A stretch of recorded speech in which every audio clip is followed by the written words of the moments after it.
1989 Pet Sematary. Let's get into it. This Stephen King adaptation, in my opinion, is one of his best. You've got the Creed family, not to be confused with Apollo Creed.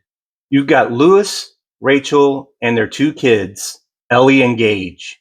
And they end up moving to this small town in Maine, right beside a creepy pet cemetery in the woods. And their neighbor Judd, played by Fred Gwynne, warns them about the burial ground beyond the pet cemetery, where the soil actually brings things back to life. But of course, they do not come back as themselves. So when their cat Church gets nailed by a truck, Lewis decides the best thing for him to do is to go bury it beyond the pet cemetery. I mean, why bring back a cat, let alone a black cat? That's just asking for trouble. So my guy returns reeking of death and pure evil. And then tragedy strikes, literally. You got little Gage who just got taken out by a big old semi.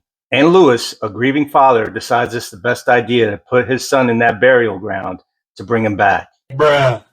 And wouldn't you know it, he comes back as a demonic child. My guy ends up getting a hold of a scalpel and goes on a killing spree. The scares are pretty good. It's a pretty creepy movie. You got that zombie Gage slicing Judd's Achilles. Ouch. The mix of supernatural horror is pretty good in this movie. You got the 80s practical effects, like Church's glowing eyes. It's pretty good. Pretty creepy. Oh, show. And of course, the ending is pretty jacked up. So Lewis, after burying a cat and his son, decided it's a good idea to go ahead and do the same with his wife when she meets her end. Some people never learn. So in my opinion, at the end of the movie, my guy gets what he deserves. Moral of the story, necromancy is not the way to go. All in all, though, I give this one an 8.5 out of 10. What was your favorite part in the movie? Let me know in the comments. And as always, don't forget to like, follow, and share.